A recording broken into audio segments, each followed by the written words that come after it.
Welcome to the Wolfchase Toyota Insider of the Memphis Tiger Network, and we're joined by baseball coach Daron Schoenrock. Coach, fall practice is underway. You played your rookies vets games. You have Garibaldi's coming up, so a lot of things starting to get going around the program. And as always, we'll talk more about Garibaldi's in a moment, but just in time that the cold weather hits. Just in time. We actually backed up fall practice a week later than we normally run it. We started October 7th with our team stuff, and that gave us 5 or 6 weeks at the beginning to get them all in shape, get to know all the new guys, make some mechanical adjustments, get them in shape. And I'm really glad we did that because we get to play in some weather that we're going to be in the spring. So we're getting a lot of good evaluations done right now. Coach, quick wrap-up of the 2014 season. Another 31 years, the first time since I believe the early 80s, if I remember correctly, that we have strung 4 30-win years together in a row. Yeah, that's a good accomplishment. In today's day and time in college baseball, when there's so much parity, there's a lot of programs that once upon a time, we're not making commitments to baseball that are making significant commitments to baseball. So our schedule's riddled with those, and I think it speaks volume to the work the players are putting in and what the coaches are doing with them. And we're headed a good direction. Coach, let's move into fall practice now. You said you'd backed it up a week, so you've already gone through some workouts, some of the rookie vets ball games. You still have that Garibaldi series coming up. But what did you like out of the rookie vets ball game so far? I think what we take from it, Jeff, is we still have a number of position battles that it's going to come down to maybe playing a left-right matchup, playing who's hot that day, and a lot of potential guys in the mix for different lineup spots. We have 3 or 4 of the rookie pitchers that have really made a good statement this fall. 3 of our freshmen in Colton Hathcott, Connor Alexander, Drew Crosby have all proven that they really belong at this level at an early stage. Very excited about what those 3 guys have done. And then the emergence of where Jake Overbay is going to pick up defensively from where we left off with graduating Ethan. I feel better about that now defensively at shortstop. So that's 2 things that I've seen that I like so far. There's a lot of things that I'm encouraged with. That I think finding a third baseman, finding a second baseman, that's the tall order. Down the stretch here, a lot of battles, but I like where we got. I like the collection of guys in the locker room. That'll be the key really early part of 2015 is seeing how the new infield combo works. You are without Zach Willis, without Ethan Gross, Drew Griffin's gone.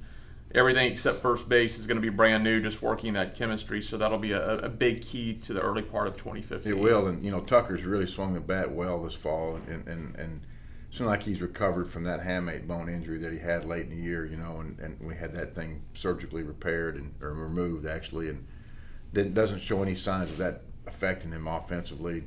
We've actually given him some reps at third to see if we want to really go to a heavy laden offensive lineup. Could he be an option there? And he's made the routine play, so that's been encouraging. He's a much better defensive player now than he was 2-3 years ago early in the program. He's really improved drastically with how his feet work, and that could be an option there that we didn't really forecast, but Tucker's kind of trying to grab a hold of that job right now, which is good to see. All right, Coach, you finish up rookies versus vets. Most of your fall practice, your big annual event in the fall is the Garibaldi series. It's going to start up later this week. I know you're still kind of mulling over some roster decisions, but you'll be about ready to go, I believe, on Thursday. Yeah, we'll announce the rosters the day before the first game, and we've got a couple of bumps and bruises to see which team to put certain guys on, but we stretched that series out, that 7-game series, over a course of about 10 or 12 days so that we can recycle some pitchers. Some guys will actually get a couple of starts. We match up the starters. Coach McNichol will kind of pair up the starting pitchers, and then Coach Green and I will split the hitters up, and we kind of, we let the games unfold. We don't predetermine when pitching moves are going to be made. We kind of let some matchups happen. We let the offensive teams we let Coach Green kind of run the offensive team to try to score every inning. So he changes teams every inning. Coach McNichol changes teams every inning, but very, very competitive from our guys. And this is what's talked about in our locker room a lot during the fall. A lot of pride on the line. We will look at the 2015 season here in just a second, but you do have a new addition to your staff. You've got Russ and Clay back.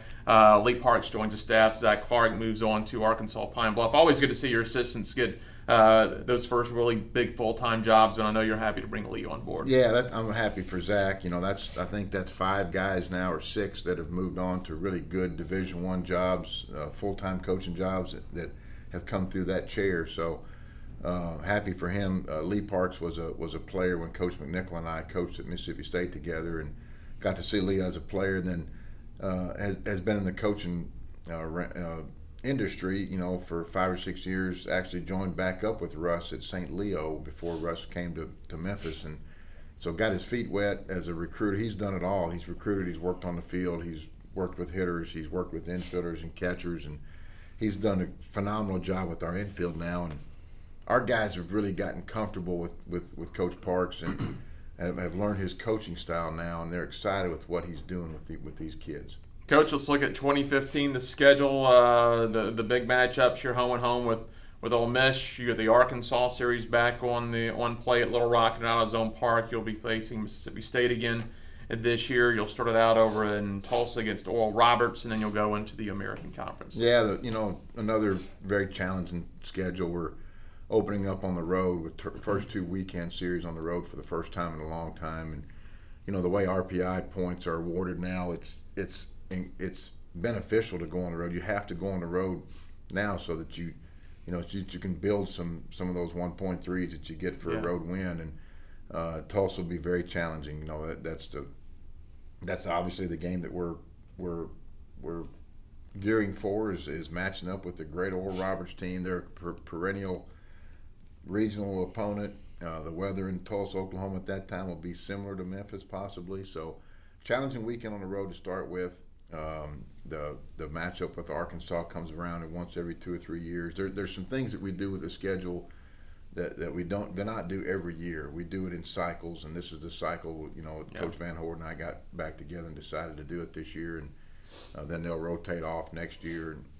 But you look at any college baseball schedule, regardless of how easy or tough you think it is, you never know what kind of years certain teams are going to have. Some teams that we anticipate being very good, that could be great RPI opportunities, can be down, and vice versa. The American, I think, is going to be as competitive and balanced as it was last year, where you saw any number of teams. Louisville kind of separated a little bit down the stretch, but the rest of the teams 2 through 8 were just as balanced as you could get, and I anticipate that being very similar. Bringing in East Carolina and Tulane in the mix now, so the league's kind of taking the flavor of old Conference USA a little bit, which we know what baseball was like in that league when we were there. Well, you have Houston that made the Super Regionals last year, lost up in Austin to Texas the round before the World Series. You mentioned East Carolina and Tulane coming back into the fold, and they've got a couple of young head coaches, so this league's going to be very tough. Terry Rooney's team just missed the NCAA. They've got new leadership down at USF as well, so it's going to get to be pretty competitive. As you look toward the conference tournament, I know we have talked a little bit. They're going to go with the same pool play format we've done in Conference USA and last year. I know you said they've discussed double elimination a little bit, but that would be maybe an extra day added. I guess everything's kind of still up in discussions. Yeah, it is. We had our coaching meeting in September, and that's one of the things that we put on the board that as a coaching body we submitted an either-or plan that it was kind of a split. We kicked around ideas, discussed what benefits. Obviously the thing that propels the most teams into regional play is what we want to do. Yeah. I think there's a heavy lean from the coaching body now to go back to double elimination, and what's happening now is the conference office is in the process of discussing the new schedule format with a double elimination with the people at Bright House. With the people at the stadium to see if it's a feasible thing, and it would add a day to the tournament. But see, what you want to do is alleviate 4 games a day, do it more like they do in Omaha once they get double elimination, so it's still just three games a day for them. Yeah, that's and the bracket we looked at starts on a Tuesday, 3 games. The only potential 4-game day is the Saturday elimination day, and that's very iffy. Yeah. So that's the format that we've kind of approved, and now if the league can gain approval from the facility that we use, I think we're going to go back to it. We haven't got the official word yet, so as a coach, I like the pool play format some because of this how settled it is, when you're playing. But from the same token, too, not staying and playing games that may not mean much right. to you with budgets like they are now. Yeah. When you lose, you need to get out of town and get home. Or conversely, if you go 0-2, but you've got a body of work that you think you're going to be in a regional play, get your team home, get rested up for the regional. So there's some good to that too. All right, Coach, sounds good. Looking forward to it. And Thursday at FedEx Park, Garibaldi Series. Garibaldi Series first pitch Thursday, and I'm also, if anybody wants to submit and tweet team names, we haven't decided that yet.